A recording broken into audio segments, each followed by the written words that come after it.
Invited me to discuss this escalation of conflict in the Middle East.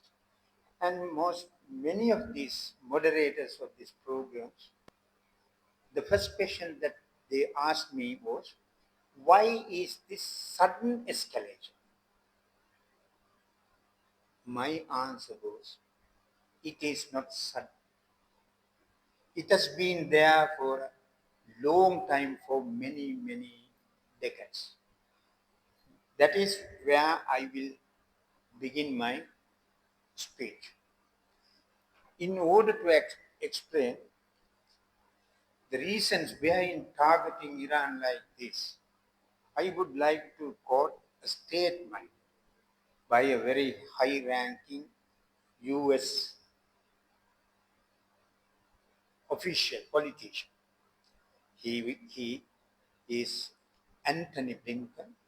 He was the last Secretary of the State, United States, Anthony Blinken. Toward the end of his tenure in February 2024, somewhere, addressing some forum, he said, explaining the US role in global affairs, he said, if you are not at the table in the international system, then your place will be on the menu. I believe, in my view, this explains very clearly the nature of the current global order.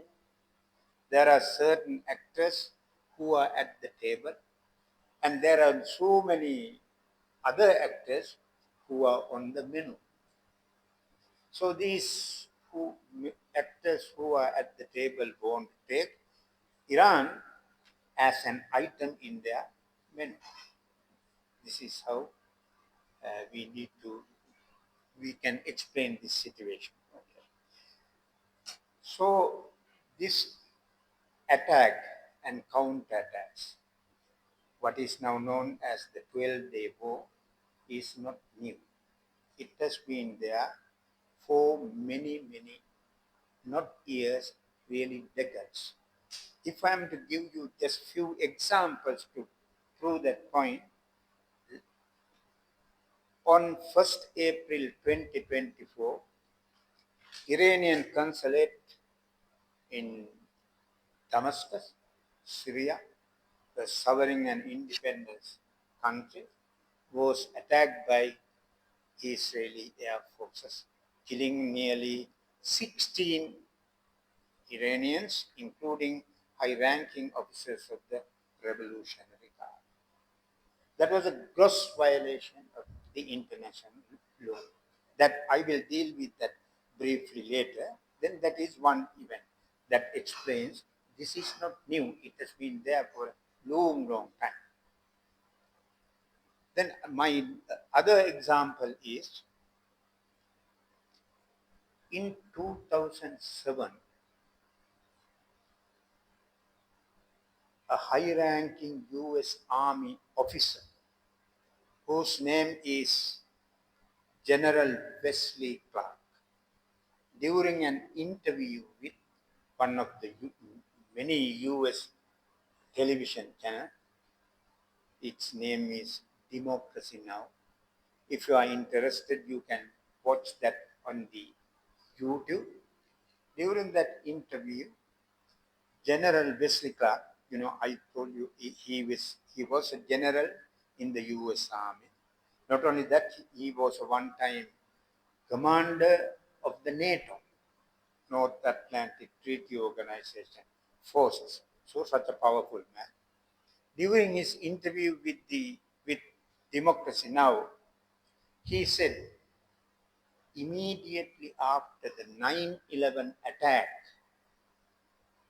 in New York, the US Defense Department, Pentagon, prepared a secret plan to take down, to use his own words, to take down 7 governments in 5 years, within 5 years.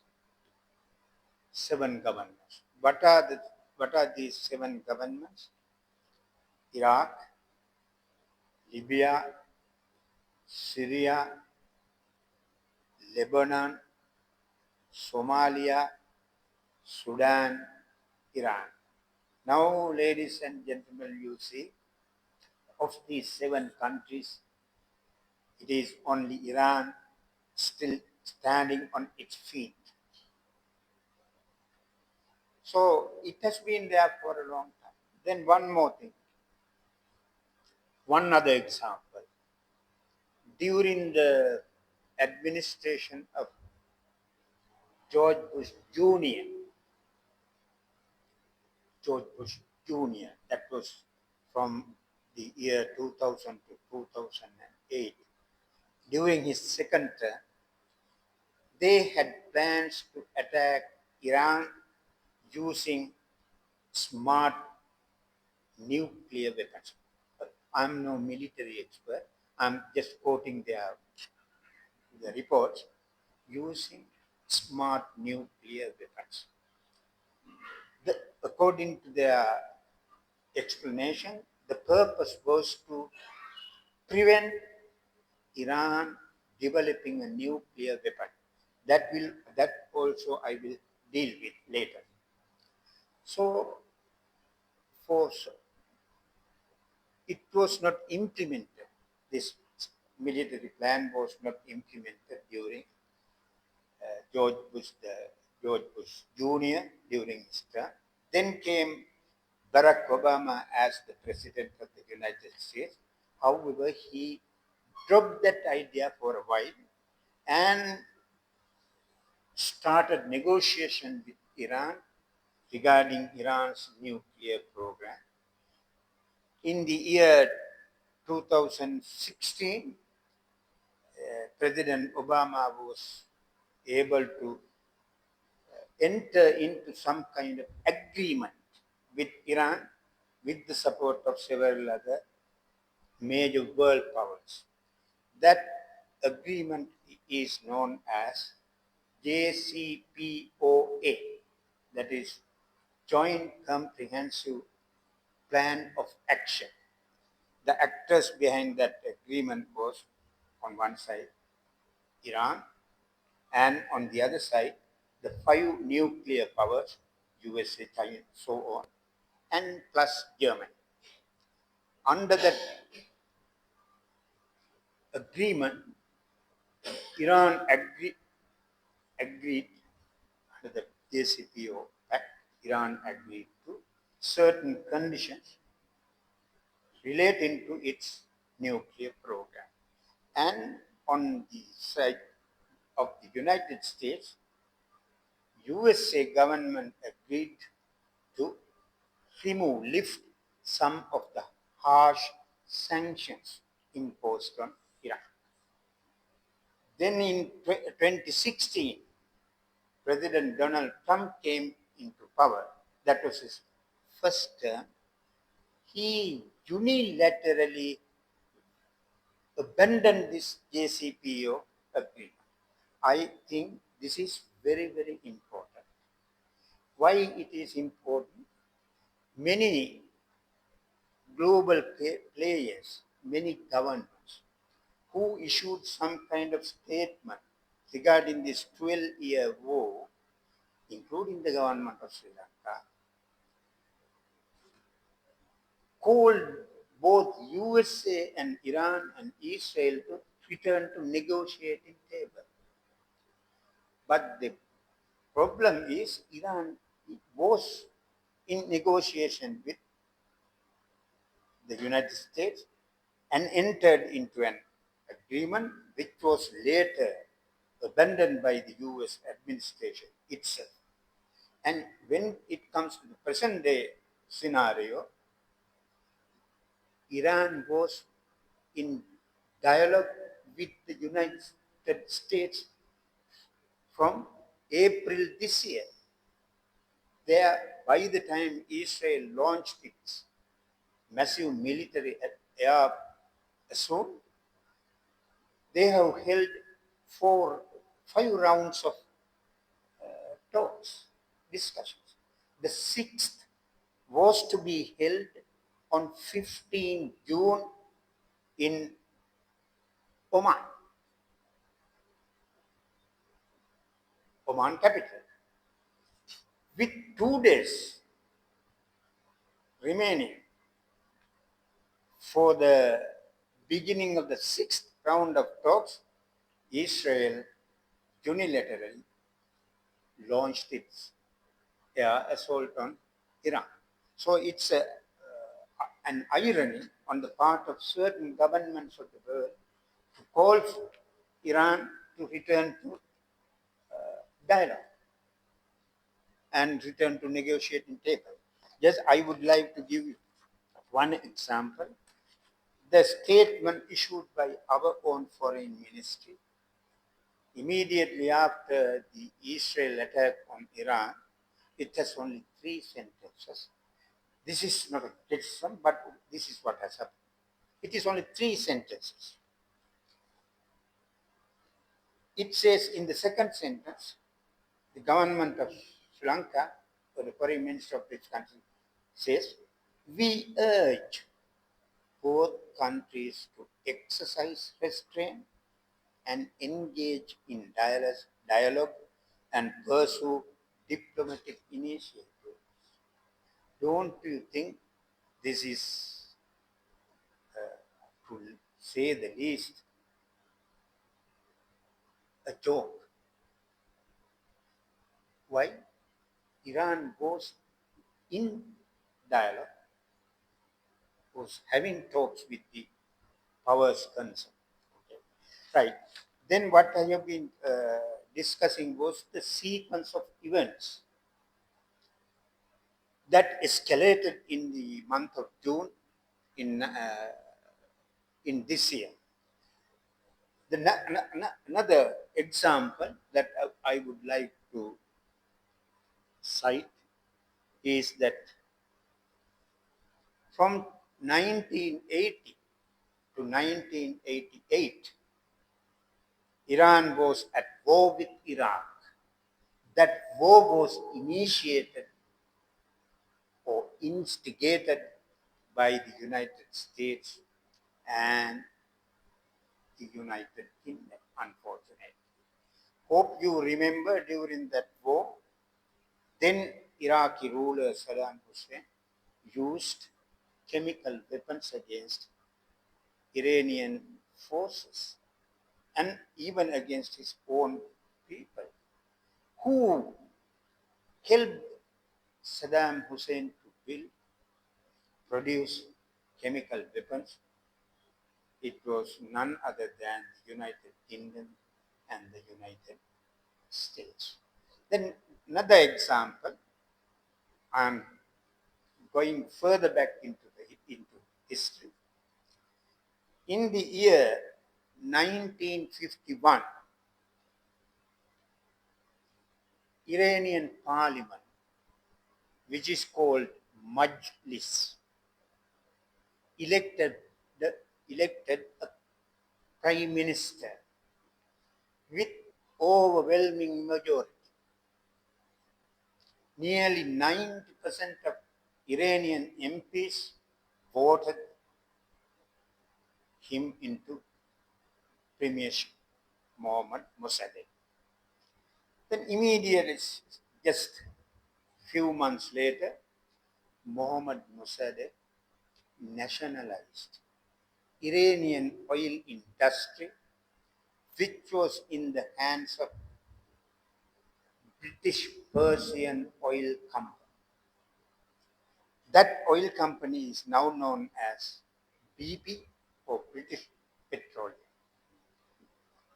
When Iranian oil industry was nationalized, the Western, the powerful countries began harassing Iran, for initially imposing sanctions, and then later Mohammad Mossadegh was ousted in a CIA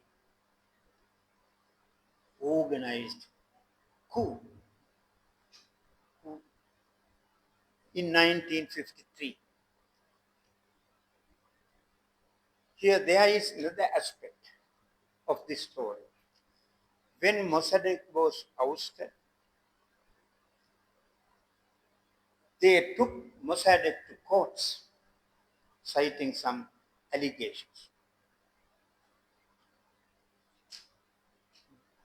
Addressing the court, Mossadegh said, "The only sin that I have committed, Mama Karapu Ekama Papa, the only sin that I have committed was to take back our own resources into hands of my own people. That that is the only sin I have committed," he said. But nobody listened to him. He was kept under house arrest and died in 1968. Then what has happened?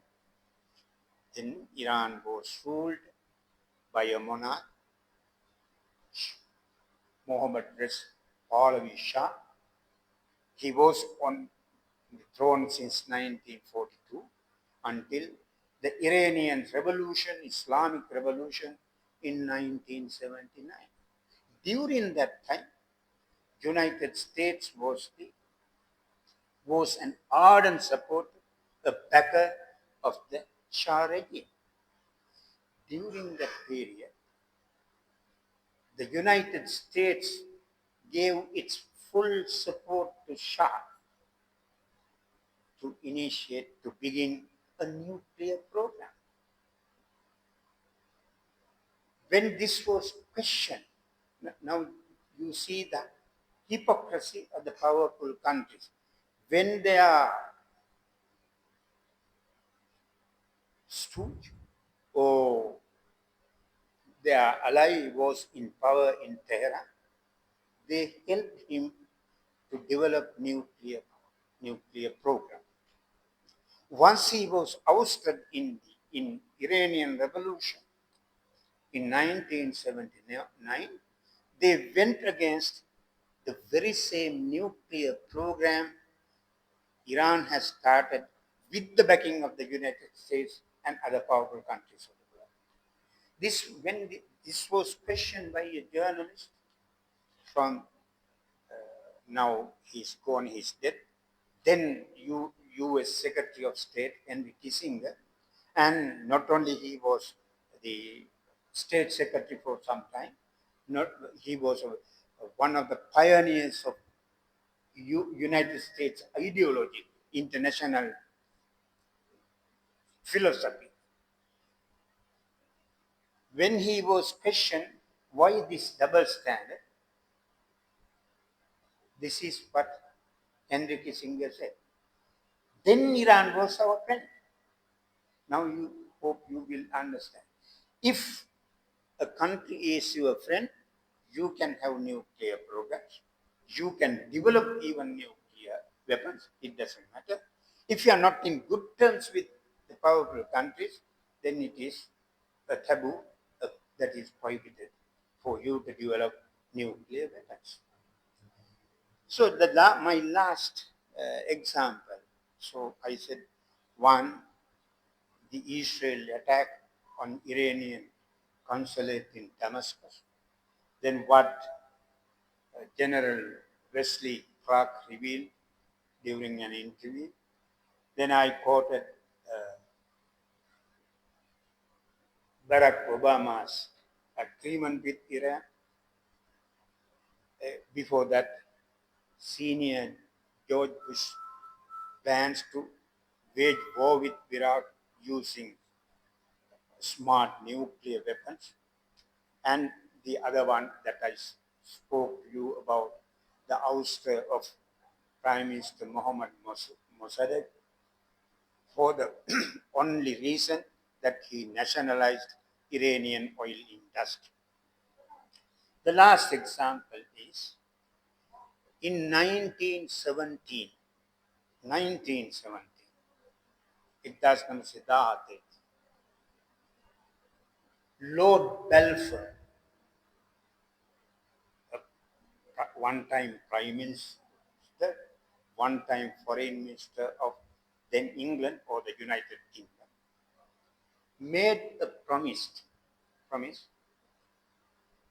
to a Jewish leader called Rothschild that Jewish people will be helped or given a national home in Palestine. How do you understand this?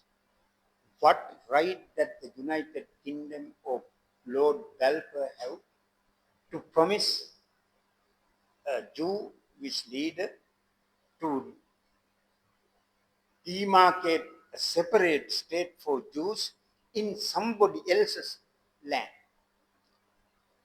But they promised, and that promised state was created in May 1948. That is one of the reasons for this hostility between the United States-led Western camp and the Iranian people.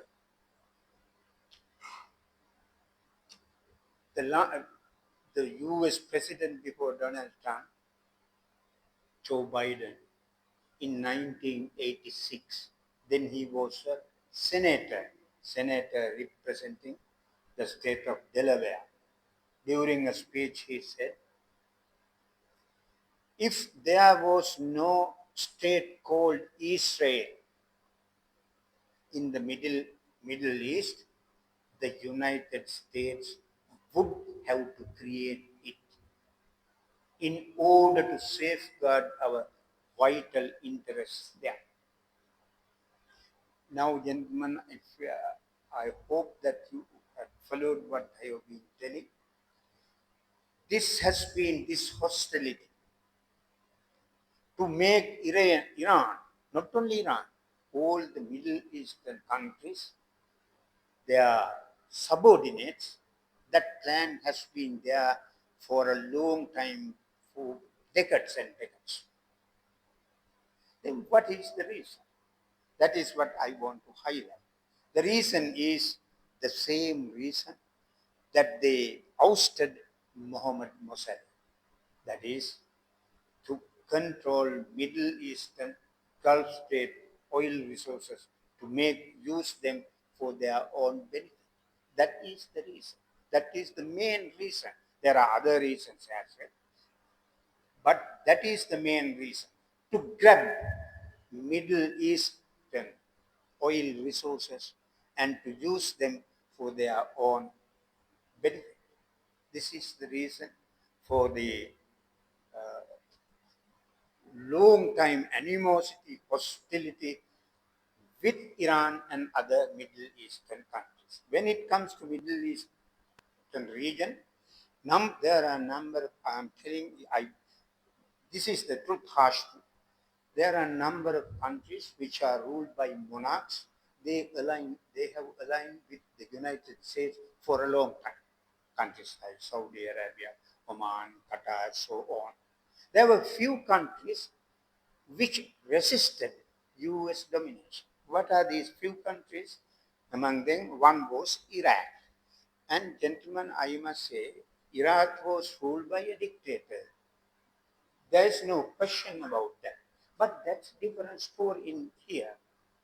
If if the ruler or the government of a particular country is a tyranny, if it is ruled by a ruthless dictator, it is the right of the people of that country to change that.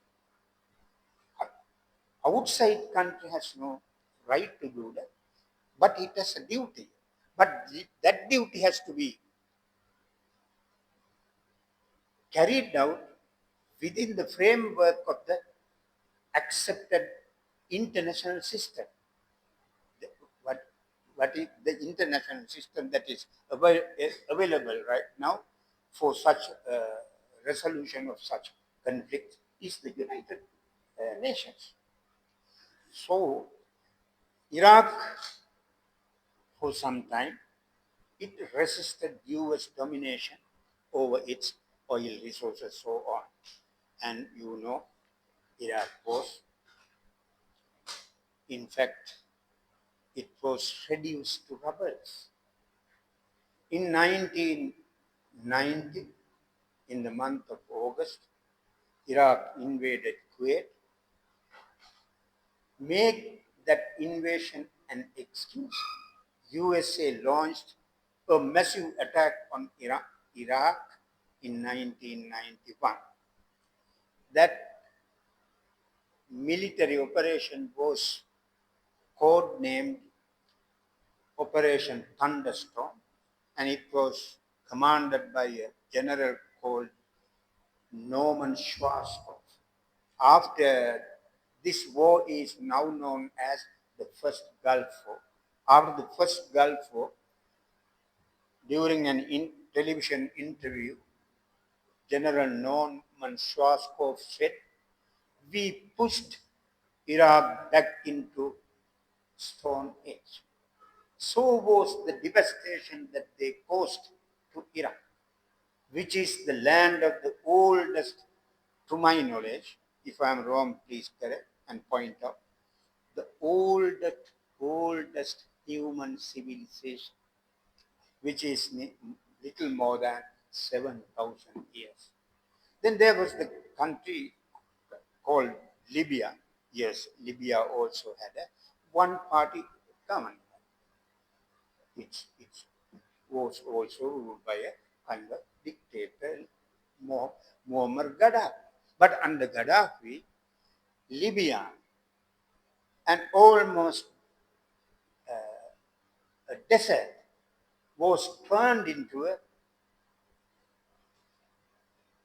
leading developed country in that particular region. During the time of Muammar Gaddafi, Libya had the highest GDP. It was only second to South Africa in that region. And Libya was also decimated. Its leader was brutally murdered on highway or some culvert. Now what has happened? Libya has been reduced to rubbles, and it has become a wretched nation, and country is divided into three parts at least, ruled by armed gangs, warlords. What has happened? My studies that I have made is Iranian leadership and the Iranian people don't want to suffer that fate that Iraq faced and Libya. Then there was another country, Syria. Same story with certain differences.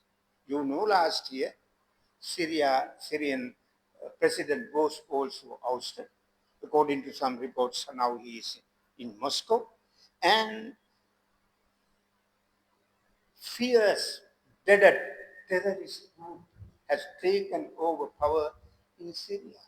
I don't know whether ordinary people in our country or even other countries are aware. Syria has now become a killing field. People are being shredded into pieces. Their opponents are hunted down. It has become a killing field. The irony is that when Assad was in power in Syria, that government was branded as a terrorist state, and the rebels were supported by the USA. But now what has happened? They have, they have recognized the government of the new armed groups which are ruling Syria. See, as I said at the beginning, now the only country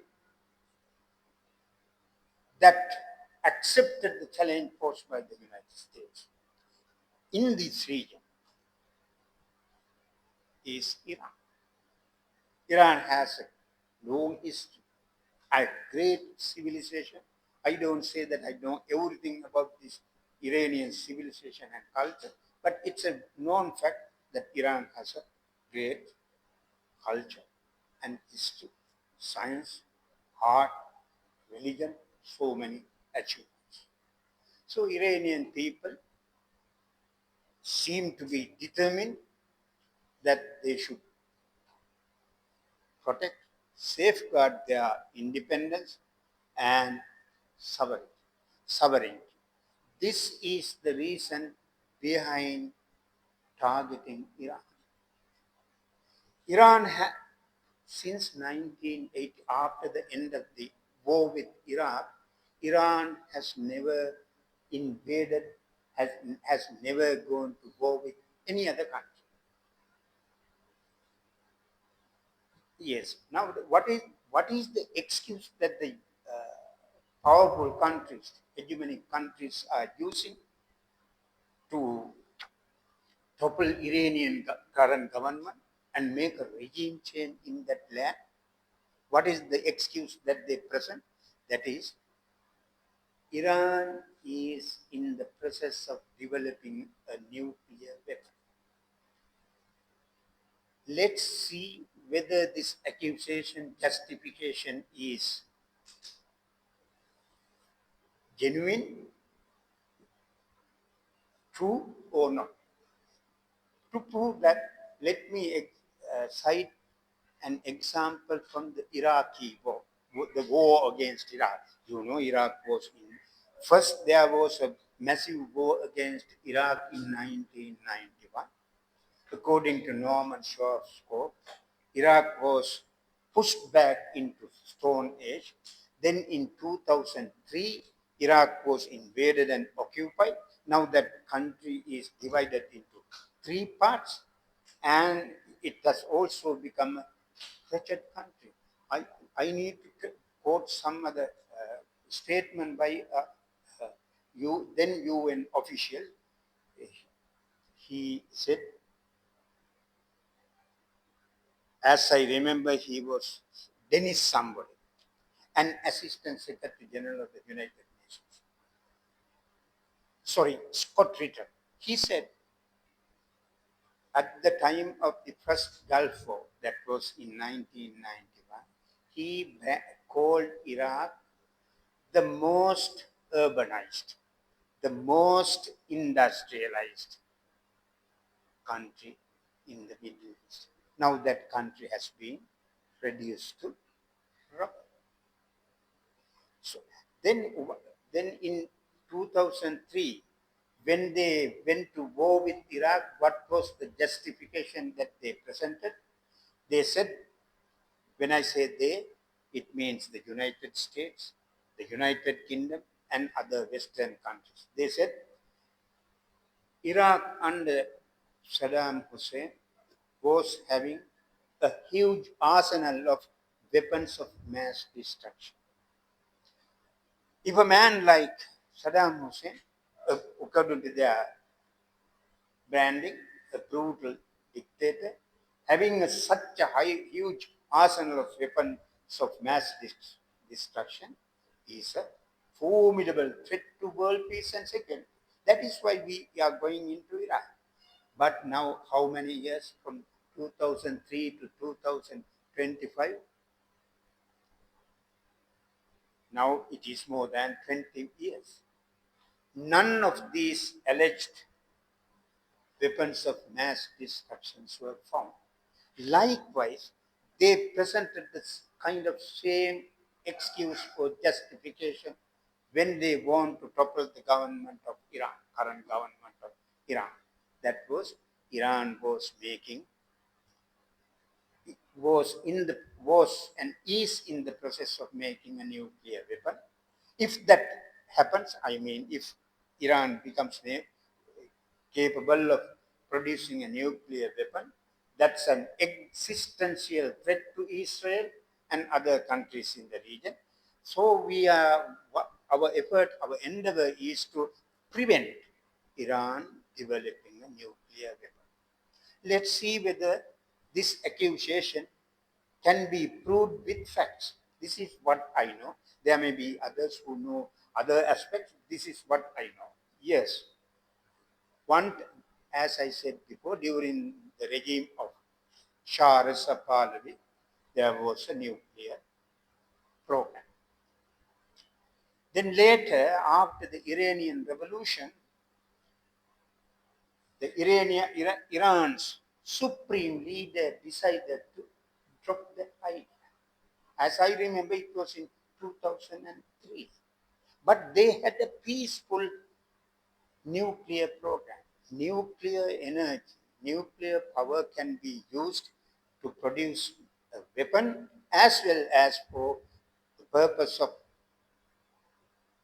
developing energy, medical sciences, so number of other transport services.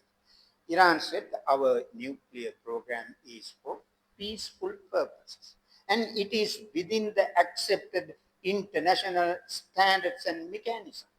Gentlemen, what is the international mechanism? That mechanism is overseen by, supervised by an international agency. It is a specialized agency of the UN system. That agency is known as, in short, IAEA, International Atomic Energy Agency. It is the agency which oversees countries' nuclear programs.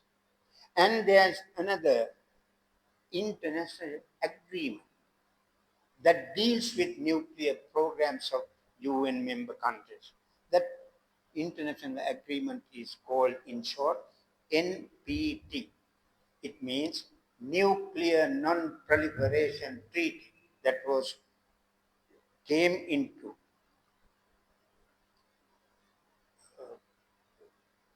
implementation, came into force in 1967. Iran's nuclear IAEA says, confirms that Iran's nuclear programs is well within the standards prescribed by IAEA and NPT. So even then, the Iranian leadership was ready. And one other thing, during the time of Donald Trump's first administration, it imposed very severe sanctions on Iraq, accusing, sorry, not Iraq, Iran, accusing Iran of producing nuclear weapons. Still, Iran was ready and is ready to negotiate with the powerful countries regarding its nuclear program. That was what was happening before the Israel attack on 13 June this year. So with all this exercise, the main reason is to control Iran, grab its oil resources. According to some estimates, of the known oil reserves of the world, known oil reserves, roughly 60% are found in the Gulf region, Persian Gulf region, Saudi, Iran, Iraq, so on. According to these estimates, Iran has about world's known oil resources 9%. It's a huge amount. So they want to grab the oil resources for their own benefit. That is one reason. The major reason, according to my study. If somebody says that it is not the main reason, okay. Please tell me for me to be aware of that. Then there are other reasons as well. Because they want to control the entire Middle East region. The only obstacle is Iran. Iran's determination to safeguard, maintain its sovereignty, independence.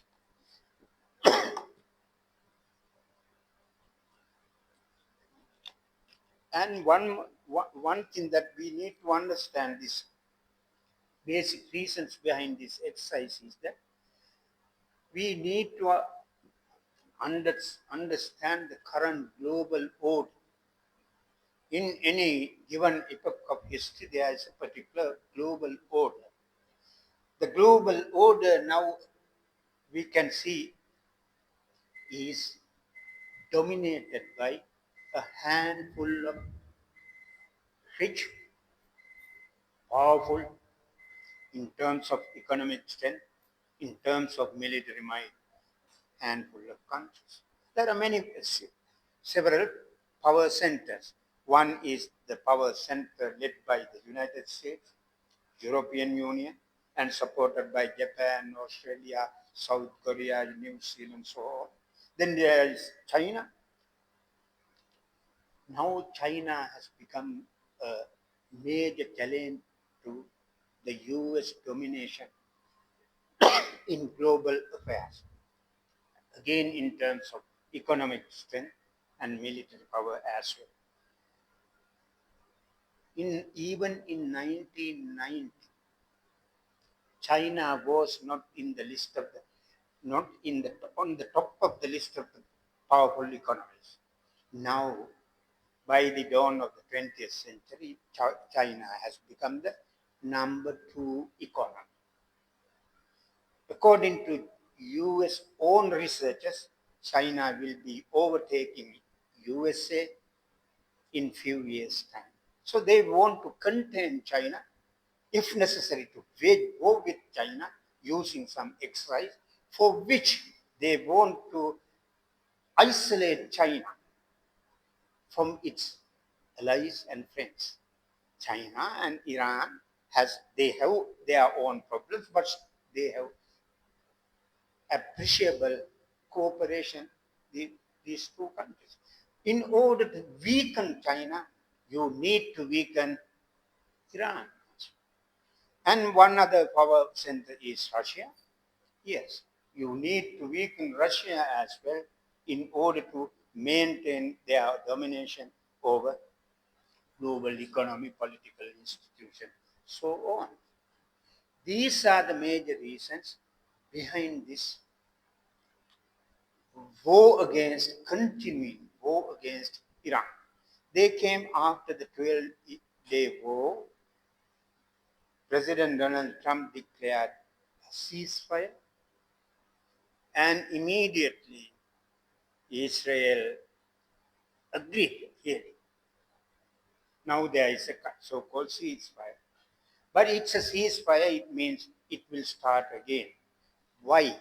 Why Israel has agreed, consented to this so-called ceasefire? Israel this time really never thought that Iran would retaliate with such ferocity. That is the reason. During the last, I am talking based on my studies. During the past so many years, Iran silently and meticulously studied the weaknesses of the Israeli defense system. They identified the weak points in the so-called Iron Dome. So Iran suffered. That's the truth. But still, Iran posed a formidable threat and counterattacked an attack they never expected.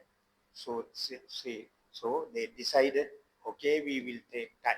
That is the nature of the powerful countries. When it is not for their advantage, they are ready for peace talks or ceasefires. That is the reality. Once they become powerful and gathered enough steam, then they will start their attack again. So I think, to my knowledge, Iranian leadership, the president, the supreme leader, and also vast number of people are in support of the Iranian resolve to safeguard its independence, sovereignty, and territorial integrity. You may have read in international reports that as soon as Israel launched the attacks, the USA, European countries, they spoke about a regime change in Iran. What is the purpose of the regime change? To weaken Iran and also to disintegrate the state of Iran. Iran is a huge country. It is generally of the size of the European country. The territorial size of Iran, if I am wrong, please correct it, 1.6 million square kilometers. That is little more than that. I'm giving a rough figure. 1.6 million, just compare with our own country. So the powerful countries want to put Iran into number of states which will be fighting with each other. They want to create so-called ethnic issues in that country and destroy that country's independence, economic strength, so on. So finally, I will be concluding, in the face of such a global strategy to dominate the entire world, to dismantle the independent governments, countries like ours, people like ours, it is their duty to support the struggle of the Iranian people and the leadership. Because not only because it is the reasonable thing to associate it with, there's another reason. Today it is Iran, tomorrow it will be India, China, or Sri Lanka. That is why this international solidarity is needed. I don't know whether others will agree. That is why we need to cooperate with and express our firm solidarity with the Iranian people. And finally, if, as the Western countries and propagandists say, if the Iranian administration is aristocratic, if it is a tyranny, if it is oppressive, then it is the right and the duty of the Iranian people themselves to change it. It is not my right, it is not your right. So with that, I conclude my short remarks. Thank you all for listening to me.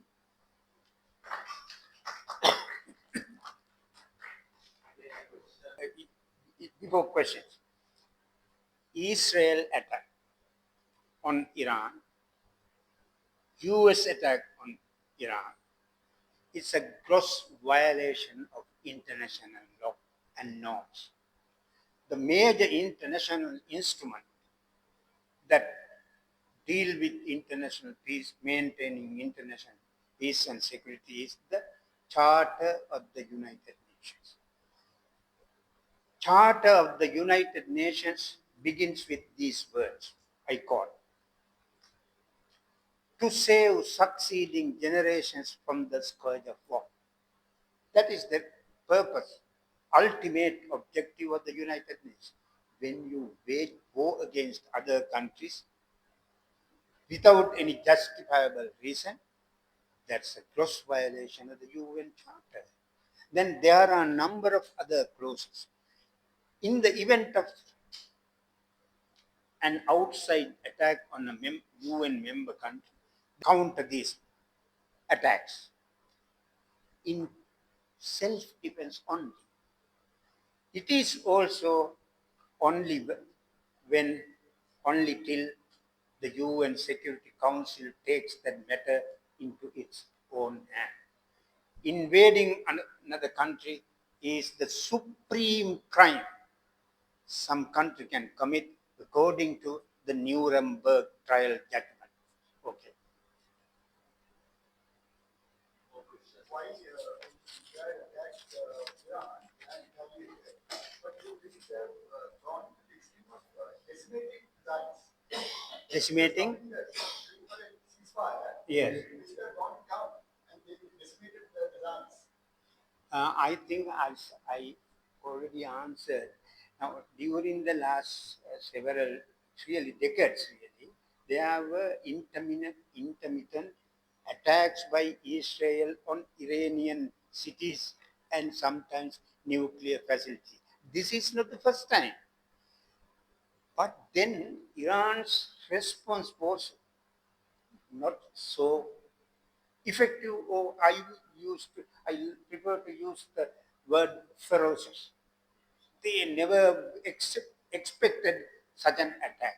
If I am to remind you something, you remember the Easter Sunday attack. During that time, a high-ranking Sri Lankan official said, "We expected such an attack, but not on this scale."